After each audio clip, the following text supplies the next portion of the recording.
ऐसे डॉक्टर हेमंत विश्व शर्मा जी, दिल्ली की लोकप्रिय मुख्यमंत्री बहन रेखा गुप्ता जी, भारत सरकार में मेरे साथी मंत्री श्री पवित्रा मार्गरेटा जी, संसद में मेरी साथी बांसुरी स्वराज जी, श्रीमान ब्रह्मा जी, मंत्री असम सरकार, ये रोड और प्रतिमा के लिए जिसका सबसे बड़ा योगदान है, ऐसे मेरे मित्र और बोडोलैंड के सीएम प्रमोद बोरो जी, दिल्ली के महापौर राजा इकबाल सिंह जी, मंच पर उपस्थित सभी महानुभाव,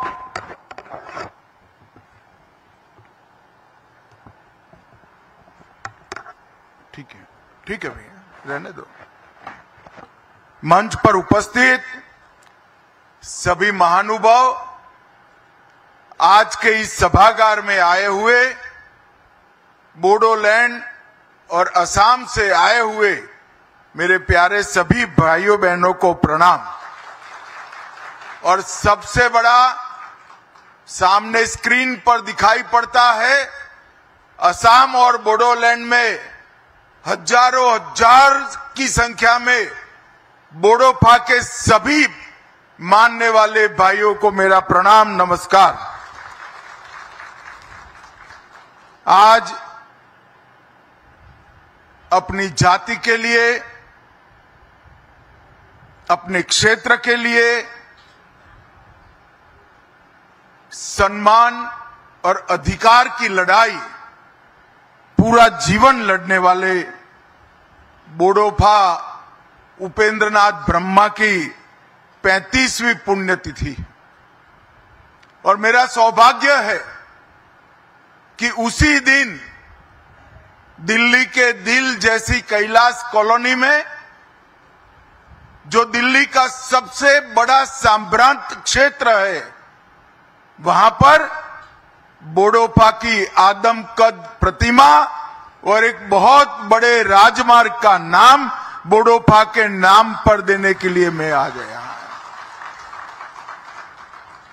दिल्ली में लगी ये प्रतिमा सिर्फ बोडोलैंड के लिए महत्वपूर्ण नहीं है, मेरे बोडो भाइयों बहनों के लिए महत्वपूर्ण नहीं है। पूरे देश भर में छोटी छोटी जो जनजातियां हैं, जो आजादी के कई सालों तक सम्मान की खोज में संघर्ष करती रही, अपनी भाषा के लिए, अपने धर्म के लिए, अपने जाति के लोगों के उत्कर्ष और विकास के लिए, जब बोडोफा की प्रतिमा यहां लगती है, उपेंद्रनाथ ब्रह्मा की जब प्रतिमा यहां लगती है, न केवल बोडोलैंड, न केवल असम, देश भर की इस सभी छोटी जनजातियों का सम्मान होता है।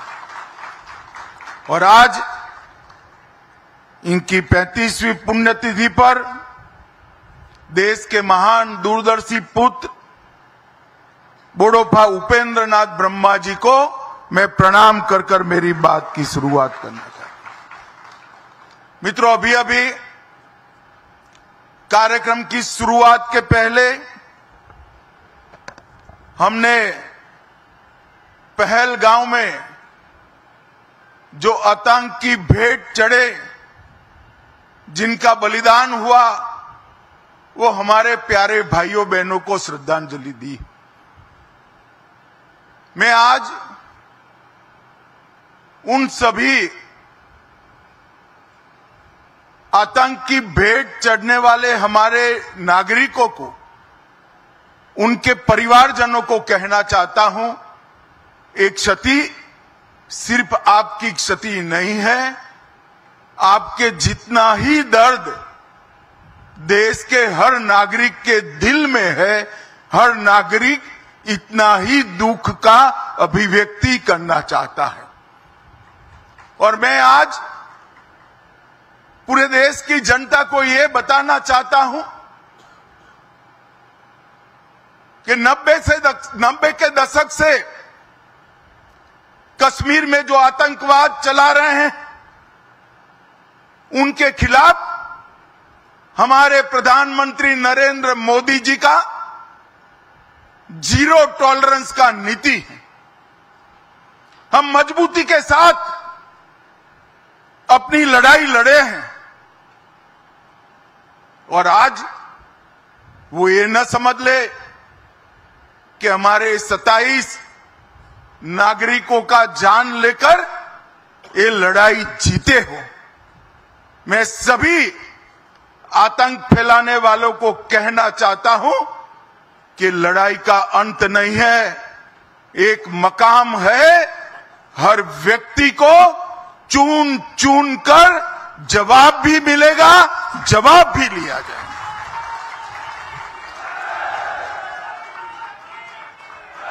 नरेंद्र मोदी जी के नेतृत्व में चाहे उत्तर पूर्व हो, चाहे वामपंथी उग्रवाद का क्षेत्र हो, चाहे कश्मीर पर पड़ी आतंकवाद की छाया हो, हर चीज का मजबूती के साथ हमने जवाब दिया है। और अगर कोई एक कायराना हमला कर कर ये समझता है कि हमारी बड़ी जीत है, तो एक बात मन से समझ लीजिए, ये नरेंद्र मोदी सरकार है, किसी को बख्शा नहीं जाएगा, किसी को बख्शा नहीं जाएगा। इस देश की इंच इंच भूमि पर से आतंकवाद को मूल समेत उखाड़ने का हमारा संकल्प है और वो सिद्ध होकर रहेगा। और इस लड़ाई में न केवल 140 करोड़ भारतीय, पूरी दुनिया भारत के साथ खड़ी है। लामबंद होकर सभी दुनिया के देश एक मुश्त होकर आतंकवाद के खिलाफ ये लड़ाई में भारत की जनता के साथ खड़े हैं। और मैं फिर से संकल्प दोहराना चाहता हूं, जब तक आतंकवाद समाप्त नहीं होगा हमारी लड़ाई चालू रहेगी। और जिन लोगों ने एक कृत्य किया है उसका उचित दंड उनको निश्चित रूप से दिया जाएगा। भाइयों बहनों, आज बोडोफा उपेंद्रनाथ ब्रह्मा की 9 फुट ऊंची प्रतिमा का यहां अनावरण किया गया। बोडोफा न केवल बोडोलैंड के लिए, न केवल बोडो जाति के लिए, समस्त आदिवासी समुदाय के लिए सम्मान, पहचान और समान अधिकारों की लड़ाई के लिए जाने जाते हैं। इतने छोटे से कालखंड में देश के एक विषम क्षेत्र में जन्मे आदिवासी बच्चे ने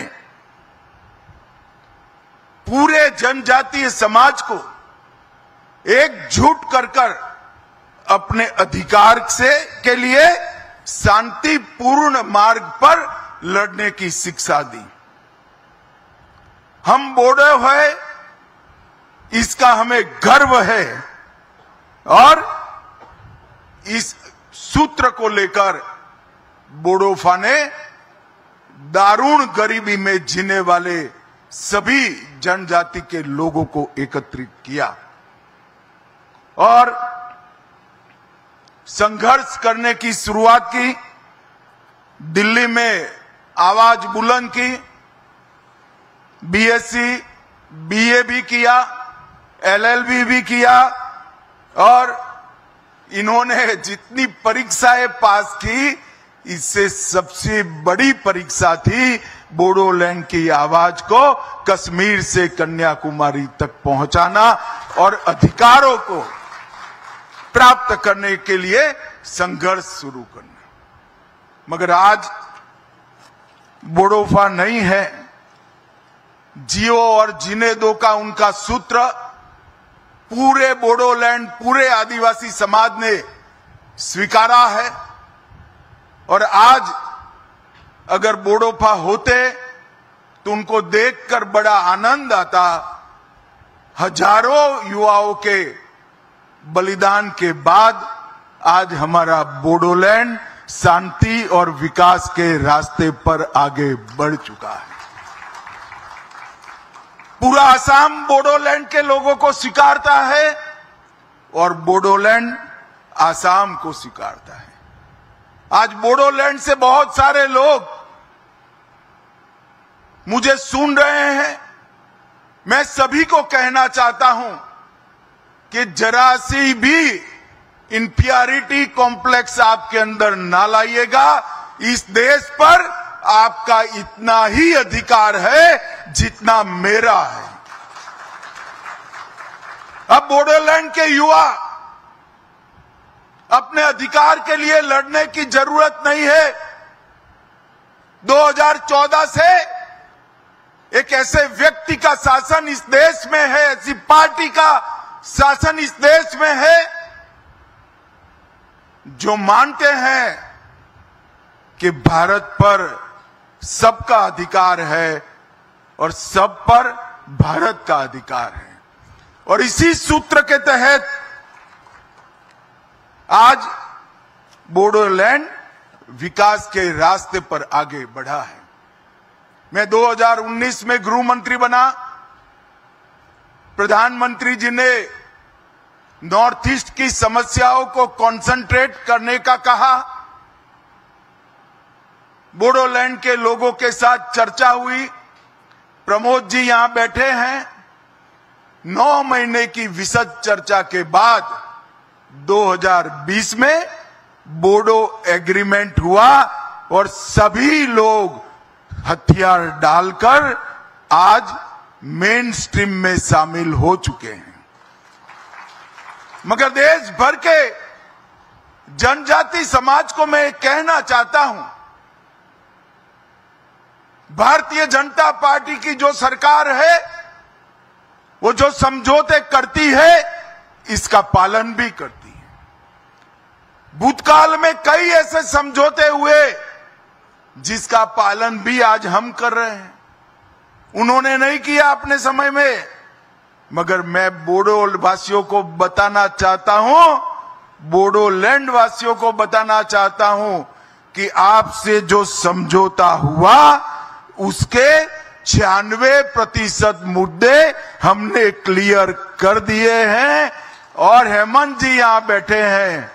हेमंत जी आज निर्णय कर जाइए कि असम में चुनाव के पहले 100% मुद्दों को हम क्लियर कर देंगे। ये नरेंद्र मोदी सरकार का, ये भारतीय जनता पार्टी की सरकार का एक बहुत बड़ा भेंट है असम के लोगों को, नॉर्थ ईस्ट के लोगों को। हमने 20 से ज्यादा समझौते किए हैं। नॉर्थ ईस्ट में हमारे कॉल पर 10,000 से ज्यादा लोग हथियार छोड़कर मेन स्ट्रीम में आए हैं। और ये 20 से ज्यादा समझौतों की एवरेज निकाले तो 78% बातों की पूर्ति ये 3-4 साल में भारतीय जनता पार्टी की मोदी सरकार ने कर दी। यही बताता है कि हम जो कहते हैं वो करते हैं। और आज पूरा असम शांति के रास्ते पर आगे बढ़ चुका है। और मैं बोडोलैंड की एक विराट रैली में, लाखों लोग थे, बहुत बड़ी रैली हुई थी।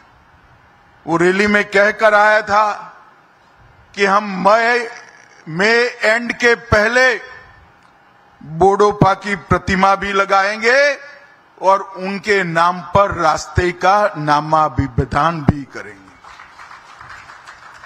और आज 1 मई को उनकी पुण्यतिथि के दिन, अभी मई समाप्त भी नहीं हुआ है और ये वादा हमारा आज पूरा हो चुका है। जिस दिल्ली के बोट क्लब पर बोडोफा ने बहुत बड़ी रैली कर बोडोलैंड के मुद्दों से पूरे देश को झकझोरने का काम किया था। 1987 की ऐतिहासिक जज फील्ड रैली और जिला स्तरीय सामूहिक रैलियों के माध्यम से जो जागृति लाई, आज वो उसका उद्देश्य पार कर चुकी है। बोडोफा के विचार, उनके लक्ष्यों की प्राप्ति के लिए अब बोडो युवाओं को संघर्ष करने की जरूरत नहीं है, मगर फिर भी आज मैं बोडोलैंड के युवाओं का आह्वान करना चाहता हूं कि आप सब जियो और जीने दो के सूत्र को, बाथो धर्म की, ब्रह्म धर्म की मूल कल्पना को आगे बढ़ाइए और आसाम के विकास के लिए अपना योगदान दीजिए। आज आसाम पूरे देश भर में औद्योगिक निवेश के लिए एक प्रकार से आकर्षक केंद्र बना है। जिस आसाम से स्वास्थ्य लाभ के लिए, हेल्थ की सेवाओं के लिए दिल्ली, मुंबई, चेन्नई, कलकत्ता जाना पड़ता था, आज बंगाल के लोग हेल्थ की सुविधाओं के लिए आसाम आ रहे हैं। आसाम में इतना विकास हुआ है। ढेर सारी इंडस्ट्रीज आसाम के अंदर विकसित हो रही है और ये विकास का संदेश न केवल आसाम, पूरे नॉर्थ ईस्ट के अंदर जा रहा है। आज मैं नॉर्थ ईस्ट के लोगों को भी कहना चाहता हूं, हमारे नॉर्थ ईस्ट में 220 से अधिक जातीय समूह हैं, 160 से ज्यादा जनजातियां हैं, 200 से ज्यादा भाषाएं और बोलियां हैं, 50 से ज्यादा यूनिक त्योहार है, 30 से ज्यादा पारंपरिक नृत्य की शैलियां हैं और 100 से ज्यादा स्वादिष्ट व्यंजन भी वहां बने हैं और 70 से ज्यादा हैंडीक्राफ्ट भी है। और आसाम और नॉर्थ ईस्ट का साहित्य जिनको परिचय है, वो सभी लोग मानते हैं कि नॉर्थ ईस्ट की संस्कृति, आसाम की संस्कृति सिर्फ नॉर्थ ईस्ट और आसाम के लिए महत्वपूर्ण नहीं है, भारत की संस्कृति का सबसे अनमोल गहना हमारी नॉर्थ ईस्ट की ट्राइबल संस्कृति है। और इसको आज बाथो बोराई के आशीर्वाद से देश भर में हम प्रसारित और प्रचारित करने का काम कर रहे हैं। 2020 के बोडो समझौते के बाद 21 में कार्बी समझौता हुआ, 22 में आदिवासी समूहों का समझौता हुआ, 22 में मेघालय आसाम अंतर्राज्यीय सीमा समझौता हुआ, 23 में असम अरुणाचल समझौता हुआ, 23 में असम डीएनएलए समझौता हुआ और 23 में उल्फा समझौता हुआ। 10,600 से ज्यादा युवा हथियार डालकर आज कोई पंचायत का सदस्य बना है, कोई सरपंच बना है, कोई जिला पंचायत का सदस्य बना है, कोई अपने ट्राइबल समिति का सीएम बना है। ये सारे लोग आज मेन स्ट्रीम में आए हैं और मैं मानता हूं कि 10,500 से ज्यादा जो लोग मेन स्ट्रीम में आए हैं वो देश की ताकत बढ़ाता है। मोदी जी ने आसाम और नॉर्थ ईस्ट के विकास के लिए ढेर सारे काम करे हैं। मोदी जी एकमात्र ऐसे प्रधानमंत्री है जो प्रधानमंत्री बनने के बाद 50 से ज्यादा बार नॉर्थ ईस्ट जाने का रिकॉर्ड अगर किसी ने बनाया है तो हमारे मोदी जी ने। बोडोलैंड जैसे दुर्गम क्षेत्रों में भी मोदी जी 4-4 बार गए। ये बताता है कि छोटी छोटी जनजातियों को मिलकर बना हुआ हमारा नॉर्थ ईस्ट देश का बहुत बड़ा महत्वपूर्ण अंग है। और मैं आज नॉर्थ ईस्ट वालों को कहना चाहता हूं, आपकी संस्कृति भी अनमोल है और आपकी ताकत भी अनमोल है। पूरे नॉर्थ ईस्ट को अगर मिलाकर देखें तो उत्तर प्रदेश से बड़ा भूभाग हमारे नॉर्थ ईस्ट का है और सबसे ज्यादा वन संपदा कोई एक क्षेत्र में है तो नॉर्थ ईस्ट के लिए। नॉर्थ ईस्ट पूरे देश की ताकत बने और पूरे देश की ताकत नॉर्थ ईस्ट के विकास के लिए लगे, ये लक्ष्य लेकर मोदी सरकार चल रही है। आज बोडोफा उपेंद्र नाथ ब्रह्मा जी की पुण्यतिथि पर अपने 35 साल के छोटे से जीवन में जो उन्होंने जनजाति समूहों के लिए, बोडो समूह के लिए किया है, इसको श्रद्धांजलि देने के लिए एक 9 फुट की बड़ी प्रतिमा और एक मार्ग का नाम रखने का जो कार्यक्रम है, इसके लिए मैं बोडोलैंड और आसाम के सभी वासियों को बहुत बहुत बधाई और शुभकामनाएं देना चाहता हूं। और अंत में फिर से एक बार बोडोफा ने कहा था, संगठित होइए, संघर्ष करिए, शांति का मार्ग न छोड़िए और जियो और जीने दो के सूत्र पर चले, उसको हम पकड़ कर रखें। यही अभ्यर्थना। वंदे मातरम। भारत माता की जय।